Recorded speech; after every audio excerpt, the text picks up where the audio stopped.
तो पिता या माता, ये हमारे संबंध जरूर होते हैं, लेकिन अगर देखा जाए तो ये भाव प्रधान चीजें होती हैं। फिर उसमें मेरा तेरा नहीं रहता, वो पिता होते हैं, माता होते हैं। इसीलिए माता के गर्भ से बच्चा जन्म लेता है तो पिता की आत्मा से बच्चा जन्म लेता है।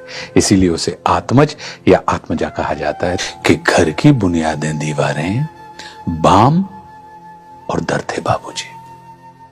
घर की बुनियादें दीवारें, बाम और दर थे बाबूजी, और सबको बांधे रखने वाला खास हुनर थे बाबूजी। उनकी ही आवाज हमें हर सुबह जगाया करती थी। उनकी ही आवाज हमें हर सुबह जगाया करती थी। सारे घर का अनुशासन क्या, सारा घर थे बाबूजी। भीतर से खालिस जज्बाती और ऊपर से ठेठ पिता। भीतर से खालिस जज्बाती और ऊपर से ठेठ पिता। अलग, अनूठा, अनबूझा सा एक तेवर थे बाबूजी। और 3 मोहल्लों में उन जैसी कदकाठी का कोई न था। अच्छे खासे ऊंचे पूरे कद्दावर थे बाबूजी।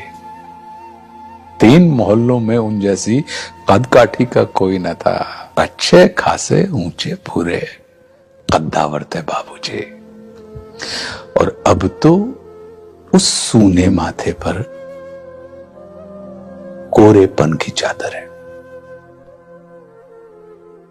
अब तो उस सूने माथे पर कोरेपन की चादर है। अम्मा जी की सारी सजधज सब जेवर थे बाबूजी। कभी बड़ा सा हाथ खर्च थे, कभी हथेली की सूजन। कभी बड़ा सा हाथ खर्च थे, कभी हथेली की सूजन। मेरे मन का आधा साहस, आधा डर थे बाबूजी।